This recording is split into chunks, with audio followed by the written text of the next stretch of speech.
Bueno, siguiendo con la charla de aparato cardiovascular patológico 2, vamos a esta segunda parte a ver cómo la parte clínica nos va a ayudar a ver qué tipo de estudio vamos a solicitar. ¿Qué es lo que tenemos que tener? Una aproximación diagnóstica que va a ser de acuerdo al perfil clínico que tenga el paciente. Vamos a tener distintos perfiles, como el perfil isquémico, un perfil vascular no isquémico, perfil pleuropericárdico, perfil digestivo, osteomuscular o mecánico, neurogénico o psicógeno. Eso va a estar determinado de acuerdo a la clínica del paciente. O sea, ustedes van a hacer la encuesta del paciente, la entrevista, van a ver cuál es su estado general y en base a ello van a ver qué perfil de estos van a aplicar. Un perfil isquémico, bueno, es un perfil de urgencia, están sospechando ya un infarto agudo de miocardio. El perfil vascular no isquémico es el que vamos a desarrollar nosotros, así como también el pleuropericárdico.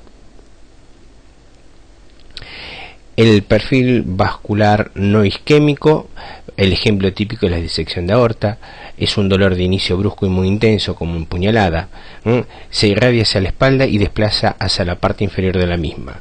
Se acompaña de diferencias tensionales entre miembros o ausencia de pulsos periféricos. Estamos hablando de miembros superiores o inferiores. ¿Estamos de acuerdo?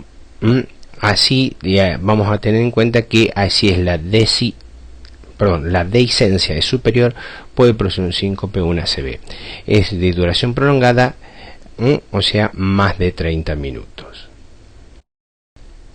¿Y qué es la disección de aorta? Es el desgarro de la íntima que lleva el pasaje de sangre a la capa media con formación de una luz falsa y otra verdadera. La mortalidad del 60%. Predominan hombres entre los 50 y los 70 años. El 65 al 90% padece hipertensión y los factores predisponentes son las enfermedades hereditarias y congénitas, Marfan, Ehlers-Danlos, defecto valvular aórtico, coartación, aneurisma. Clínica: es asintomático en el 15 al 20% de los pacientes y con un dolor agudo desgarrante en espalda o tórax de carácter migratriz, empieza en el 80 al 90% de los casos. ¿Cómo lo vamos a ver nosotros? Bueno, acá estamos viendo en el dibujo a la derecha, estamos viendo la íntima, estamos viendo la luz de la aorta y la íntima, y por dentro tenemos de la íntima los vasos vasorum que van adheridos a la aorta. ¿Qué es lo que sucede? Se produce un pequeño desgarro de esa íntima con el sangrado y posterior, digamos, ocupación del espacio de la media por este sangrado. Es la disección o tunelización de la pared arterial y es producido justamente por lo que decíamos recién, el desgarro de la íntima, con la separación de la adventicia, que es lo que muchas veces es lo que produce el dolor. Bien, ¿qué métodos de estudio vamos a tener? La radiografía no nos va a dar mayores signos. Puede ser un paciente que pueda verse un botón aórtico que esté prominente pero nada significativo, pero lo más fiable es la TAC para confirmar o excluir la disección. La resonancia nos va a servir para valorar la extensión y la permeabilidad de las ramas aórticas y presencia de colecciones hemáticas. ¿Cómo la vamos a clasificar? Y bueno, va a estar clasificada de acuerdo si afecta a la aorta ascendente o descendente. Si es aorta ascendente, vamos a clasificarla como Stanford A. Si no, Stanford B, si afecta a la aorta descendente. La aorta ascendente, el tratamiento va a ser quirúrgico, mientras que en la descendente va a ser tratamiento médico o quirúrgico, dependiendo ya de acá del compromiso. Acá en el dibujo, en la parte inferior, estamos observando el desgarro en la aorta ascendente. Fíjense ustedes cuál es el mayor compromiso. El mayor compromiso son el nacimiento de los grandes vasos, no así en la aorta descendente, donde el compromiso es mucho más leve. Todo va a depender de la longitud de la misma. Acá estamos viendo una ecografía. La ecografía puede ser útil en algunos casos, no necesariamente, pero sí puede observarse. Estamos viendo un corte donde vemos el ventrículo izquierdo. Acá hay un pequeño derrame pericárdico en esta zona que es anecogénica. Fíjense ustedes las paredes del ventrículo izquierdo, y por detrás del ventrículo izquierdo vemos la aorta. y por dentro de la aorta se ve una imagen hiperecogénica que con el Doppler la veríamos que se moviliza. Acá estamos viendo la misma imagen con Doppler, donde estamos viendo un pequeño flap a dicho nivel. Los hallazgos en tomografía son: sin contraste puede haber desplazamiento de las calcificaciones, o sea, ¿por qué se produce el desgarro de la íntima? Muchas veces porque hay placas de ateroma que pueden estar calcificados o no, y producen un adelgazamiento de la misma y su posterior ruptura, y eso puede producir el desplazamiento de esas calcificaciones. Con contraste vamos a ver el defecto de relleno lineal en el interior del vaso con una luz falsa y una luz verdadera. La luz verdadera es por donde circula la sangre, la luz falsa es el hematoma es la disección, digamos, que se produce de la aorta. Acá estamos viendo una tomografía axial computada con contraste iodado endovenoso, donde podemos observar en la imagen a la izquierda, vemos el callado de la aorta y vemos una pequeña imagen lineal hipodensa. Fíjense en ustedes que si vamos hacia la parte más inferior, estamos viendo acá la aorta ascendente, al lado de la columna estamos viendo la aorta descendente. Entre ambas imágenes redondeadas densas vemos lo que es los bronquiofuentes derecho e izquierdo y la arteria pulmonar. En la parte anterior entonces la aorta ascendente con el flap, esa imagen lineal hipodensa, y por detrás estamos viendo la aorta descendente. Esto sería una disección tipo A.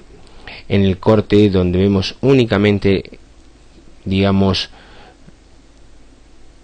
con ventana pulmonar, un corte de tomografía donde vemos la arteria pulmonar del lado derecho, vemos la aorta ascendente y descendente, con una aorta ascendente aumentada de diámetro, con un pequeño flap, igual a lo mismo que la aorta descendente, donde acá sí está afectada la descendente. Fíjense en ustedes, contraste, zona hipodensa, contraste, zona hipodensa.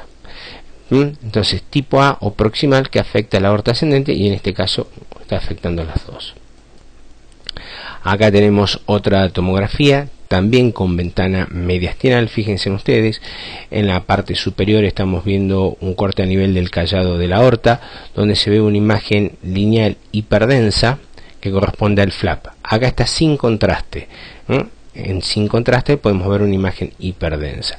Con contraste, fíjense en ustedes, del mismo corte, mismo nivel de corte, estamos viendo el flap que se ve hipodenso, ¿sí? Entonces este es otro tipo, digamos, de disección también A.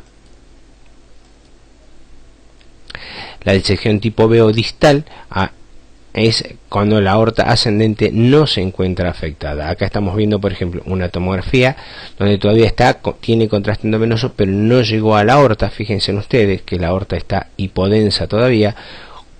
Estamos viendo la arteria pulmonar y la aorta ascendente. En un segundo tiempo vemos aorta ascendente hiperdensa, tronco de la arteria pulmonar hiperdenso, bronquiofuente izquierdo que es hipodenso, esa imagen cilíndrica, y por detrás estamos viendo, por detrás y al lado de la columna estamos viendo una imagen redondeada con un área central, digamos central y anterior bien hiperdensa, que corresponde al medio de contraste, a la luz verdadera, y por detrás, separado por una línea hipodensa, vemos una imagen densa también que corresponde a la luz falsa. Con el paso del contraste y en cortes más tardíos, fíjense ustedes cómo las dos toman la misma densidad y podemos ver el flap de la disección. Esto sería una disección tipo B. Otro paciente, otra tomografía, también con contraste. Fíjense ustedes, estamos acá a nivel de carina y un corte a nivel infracarinal. El superior es a nivel de carina, donde vemos una imagen hipodensa que corresponde al flap, que lo continuamos en los cortes inferiores, llegando ya, estamos viendo las 4 cavidades cardíacas con medio de contraste, todo ventana mediastinal. Vemos el mismo flap que se continúa hacia la parte inferior de la aorta torácica. Tipo B. Ahora, ¿cuál es la diferencia entre aneurisma y disección? En la disección dijimos que es una ruptura de la íntima de la aorta. En cambio, el aneurisma es una dilatación anormal e irreversible de la luz aórtica, generalmente mayor a 4 centímetros de diámetro y que compromete todas sus capas en el segmento dilatado. O sea, acá no hay ruptura de íntima. ¿Estamos de acuerdo? Entonces, en el aneurisma aórtico no hay ruptura de capas, digamos, dentro de la aorta, sino que están todas comprometidas en la dilatación.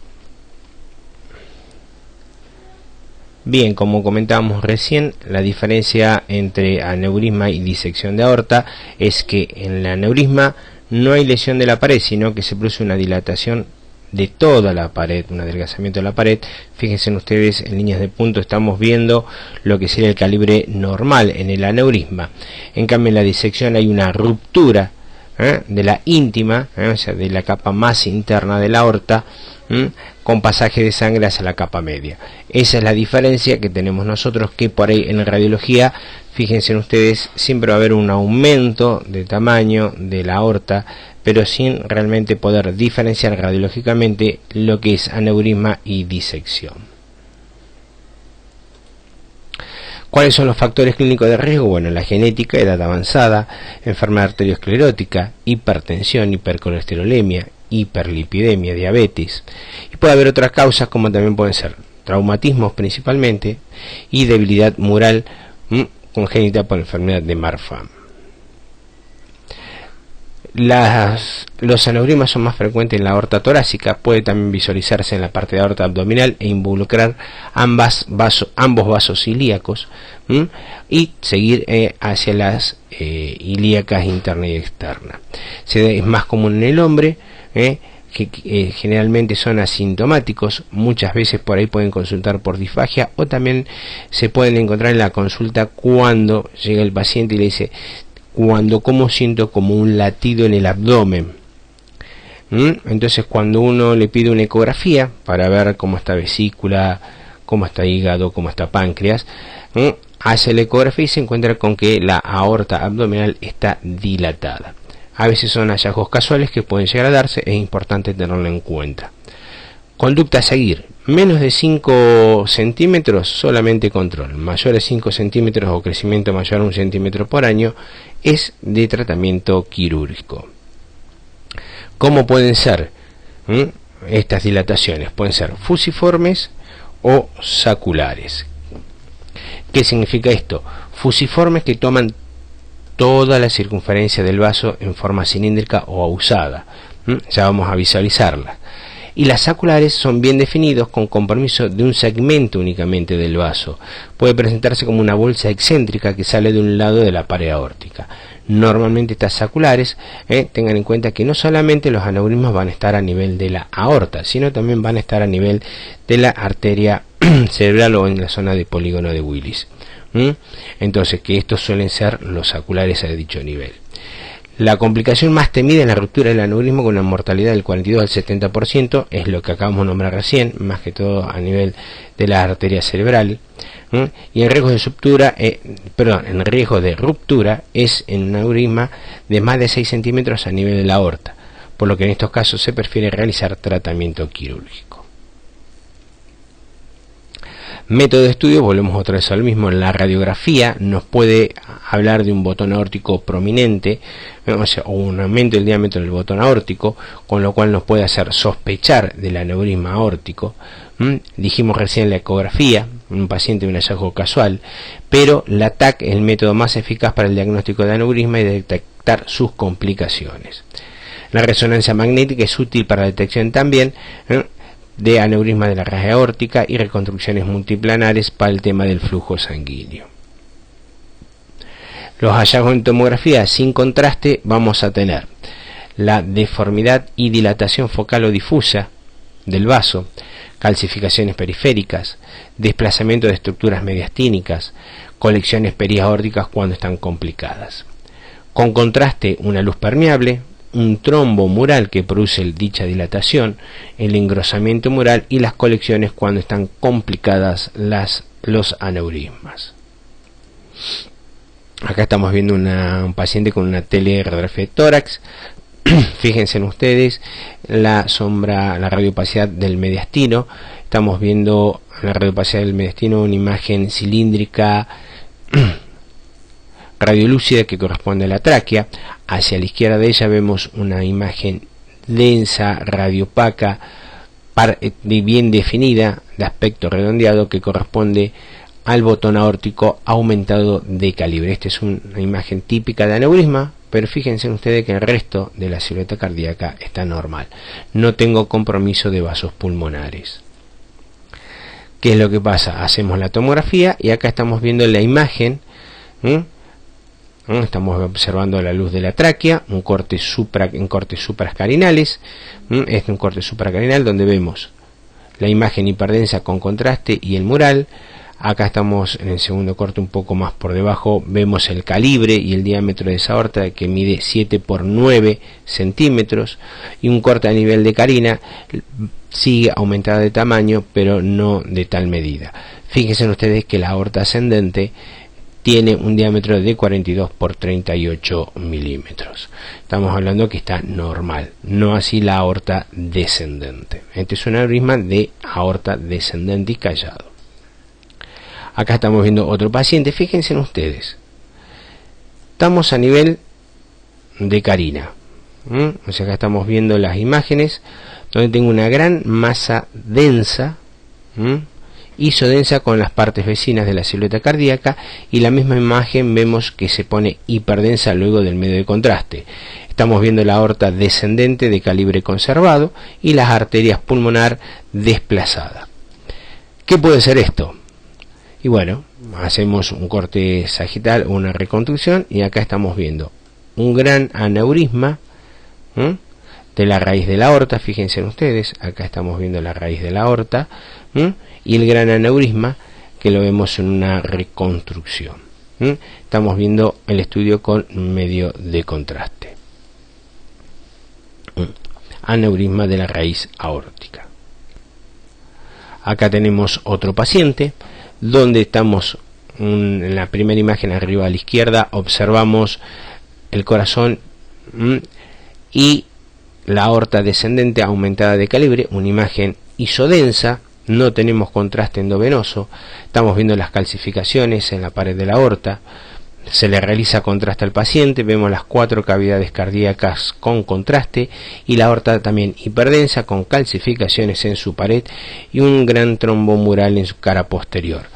Este es un aneurisma de aorta que cuando hacemos un corte, una reconstrucción coronal, fíjense ustedes cómo se logra visualizar a la aorta descendente, no así el tema del callado. Aneurisma de aorta descendente. Seguimos. Bueno, acá estamos viendo otra tomografía con contraste y sin contraste. La que se encuentra a la izquierda es una tomografía sin contraste, donde vemos una aorta descendente bien dilatada, pero que su interior tiene una imagen hiperdensa y otra hipodensa. O sea, estamos hablando con respecto a la misma, ¿sí? Y estamos viendo la aorta ascendente de características, digamos, algo levemente dilatada, aparentemente la aorta ascendente. Cuando hacemos el contraste endovenoso iodado, observamos la aorta ascendente aumentada de calibre y estamos observando la aorta descendente aumentada de calibre y con un gran trombo mural, ¿sí? Fíjense en ustedes, esto es la dilatación de la aorta descendente. Estamos viendo lo que corresponde al esófago al lado de la misma, y la tráquea, una imagen hipodensa mucho más, de mayor volumen con respecto al esófago y con paredes más finas. Entonces, aneurisma con trombo mural. Los hallazgos en resonancia: dilatación de aorta, vacío de señal cuando hay flujo laminar, detección del trombo, y la desventaja es no detecta calcificaciones. Ese es el gran problema que tiene la resonancia. ¿Cuándo voy a pedir una resonancia y cuándo una tomografía? Bueno, acá lo importante va a ser que la tomografía es rápida, efectiva, pero tiene una contraindicación, que es la alergia al yodo. Hoy en día las sustancias de contraste iodado son, digamos, no producen tantos efectos adversos como hace un par de años atrás. Así que habría que ver el estado general del paciente, cómo está la parte renal, valorar su edad, que también es importante. Entonces, en resonancia, fíjense ustedes, acá estamos viendo una imagen hipointensa que tiene en su pared una formación sacular. Esto es un aneurisma sacular de la aorta, del callado de la aorta, ¿lo ven? Acá estamos viendo la imagen de la aorta ascendente en la parte anterior hipointensa y la aorta descendente hipointensa. Cuando se le hace una angioresonancia con gadolinio, fíjense en ustedes, estamos viendo la aorta ascendente, callado de la aorta y aorta descendente. Dentro del callado de la aorta vemos una imagen sacular que corresponde a la visualizada en las secuencias anteriores, hacia el T2. Aneurisma sacular del callado. Acá tenemos otro paciente donde en este caso se le hizo una angio. Fíjense en ustedes como vemos el aneurisma sacular. Lo que hemos visto recién eran aneurismas fusiformes. Estos son aneurismas saculares. ¿Qué es lo que se hace a estos pacientes? Se le coloca una malla, una prótesis vascular, que acá la estamos observando, que muchas veces la pueden visualizar en la radiografía de tórax, en el frente y en el perfil, para que no siga más su extensión. Acá también podemos observar una línea hiperdensa, radiopaca, de 1 milímetro, que corresponde a la cisura menor. En tomografía podemos hacer las reconstrucciones. Fíjense en ustedes, acá estamos viendo el nacimiento de la aorta, callo aórtico, aorta descendente. Vemos imágenes hiperdensas en las paredes de la aorta, que son calcificaciones vasculares. En la imagen del medio está hecho el estudio con medio de contraste. Fíjense en ustedes acá el calibre de la aorta descendente próxima a su, digamos, en la parte inferior del tórax, aumentada de calibre. Y un corte coronal de la misma imagen. Si hacemos las reconstrucciones, acá la estamos viendo a la malla, y estamos viendo la otra imagen sacular que veíamos hace un ratito, que es esta que está con respecto a la aorta descendente. Bueno, ¿qué es la coartación de aorta? Coartación de aorta es la estenosis congénita de la aorta torácica descendente proximal. Hay dos tipos, una justaductal y una preductal. ¿Qué es lo que produce? Una sobrecarga sistólica e hipertrofia del ventrículo izquierdo, con dilatación pre y post estenosis, y un desarrollo de circulación colateral, que esto es lo que podemos llegar a ver algunas veces.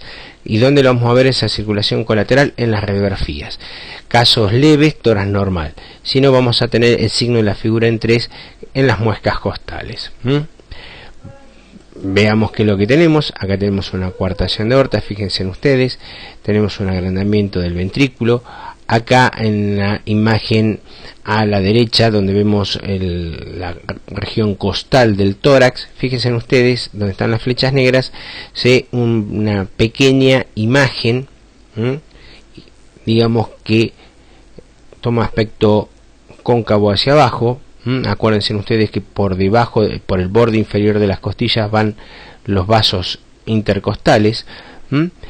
¿Qué es eso? La imagen característica que vamos a tener cuando tenemos una coartación de aorta. Acá tenemos la imagen también debido a la dilatación a nivel del esófago. Y acá vamos a ver la zona de la coartación con dilatación y estenosis. Fíjense ustedes, una dilatación. Acá está la área de estenosis y la dilatación postestenótica. Esto es con contraste iodado, estos estudios, son tomografías. Acá vamos a ver en la placa de tórax, estamos viendo un corazón, digamos que no está muy aumentado de tamaño, pero fíjense en ustedes que en el borde inferior de las costillas, ven, ahí estamos visualizando cómo están, digamos, deformadas el borde inferior, y si nosotros le hacemos una angio al paciente, vemos que esas imágenes se marcan mejor. Todo esto es la circulación colateral que tienen los vasos. ¿Estamos de acuerdo? Seguimos con la próxima imagen. Acá estamos viendo todo lo que es la circulación que se da general. Acuérdense que esta coartación de aorta no permite que llegue la sangre a la aorta descendente y se produce su pasaje a través de las arterias intercostales. Otros síndromes aórticos agudos, vamos a tener el hematoma intramural, o sea, no hay ruptura de la íntima de la aorta, pero se produce una ruptura de los vasos vasorum a nivel del segmento medio de la pared de la aorta, y muchas veces estamos viendo la imagen del trombón mural, que era lo que habíamos visto en la tomografía anterior, cuando vimos dilatación de aorta, porque eso produce un aumento de calibre. Esto se encuentra en la media, no está afectado en lo que es la íntima. Otro paciente con una úlcera aórtica penetrante, habíamos hablado nosotros que también puede haber lesiones de la pared de la aorta. Fíjense ustedes, acá estamos viendo aorta ascendente, el callado de la aorta, donde vemos una imagen sacular, que puede ser una úlcera aórtica penetrante o un aneurisma. Seguimos con la aorta descendente y fíjense ustedes que tengo otras dos imágenes de similares características.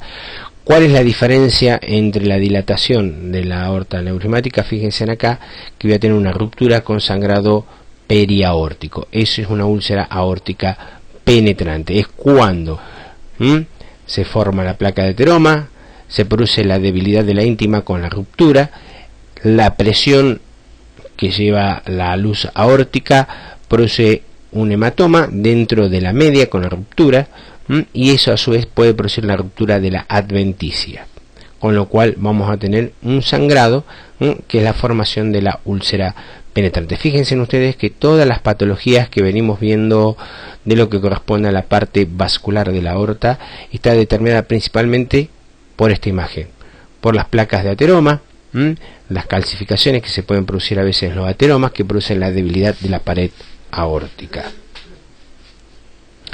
Bueno, eso en cuanto al perfil isquémico, perfil no isquémico vascular. Hablamos de perfil pleuropericárdico también.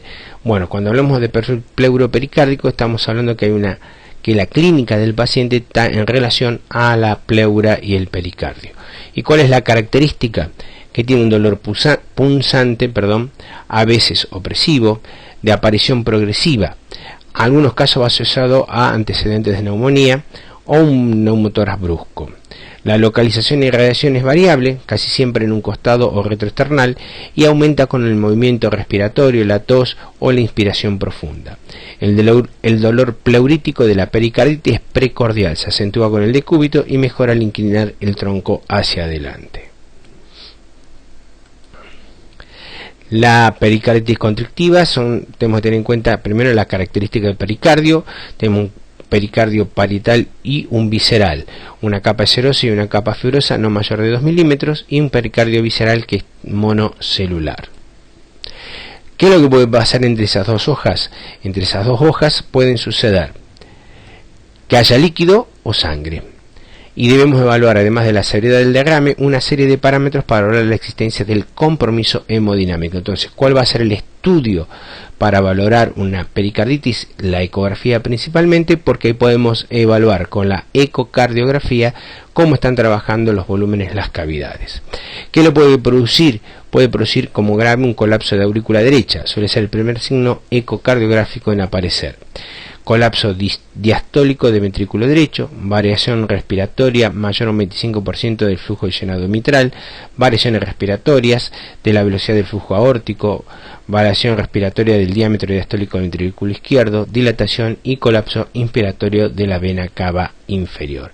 Acá estamos viendo en las imágenes un corte donde observamos lo que es el ventrículo izquierdo, aurícula izquierda, el nacimiento de la aorta, donde vemos un pequeño derrame, una imagen, digamos, hipoecogénica, no llega a ser anecoica. Fíjense ustedes que tengo algunos ecos en su interior, que no está hablando de un derrame pericárdico. Acá en un corte de 4 cámaras vemos ventrículo izquierdo, ventrículo derecha, aurícula izquierda, y vemos un derrame, una imagen cíaca, en este caso anecoica, por detrás de lo que corresponde a la aurícula. Eso me está hablando que son derrames pericárdicos. Ahora, ¿cómo lo voy a ver yo por tomografía y resonancia? Bueno, fino, aparece entre 2 capas de grasa el pericardio, tiene un grosor en sístole de 1.7 y 1.2 en diástole en promedio. de un hemopericardio y queda la calcificación que no se visualiza en resonancia. Acuérdense en que el calcio no se puede visualizar, sí en tomografía. Fíjense ustedes, acá estamos viendo la calcificación en pericardio, acá tengo otra imagen con densidad cálcica en el pericardio. Acá estamos viendo otro paciente, fíjense ustedes la ecografía, donde estamos viendo aurícula derecha, ventrículo derecho, ventrículo izquierda, aurícula izquierda, donde tengo una imagen hiperecogénica por detrás de la silueta cardíaca que corresponde a un hemopericardio.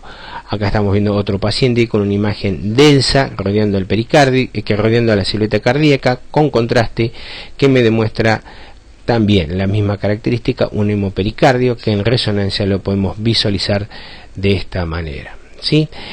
El asterisco se encuentra ubicado en lo que corresponde a la aurícula derecha. Bueno, en radiografías también puedo ver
bueno,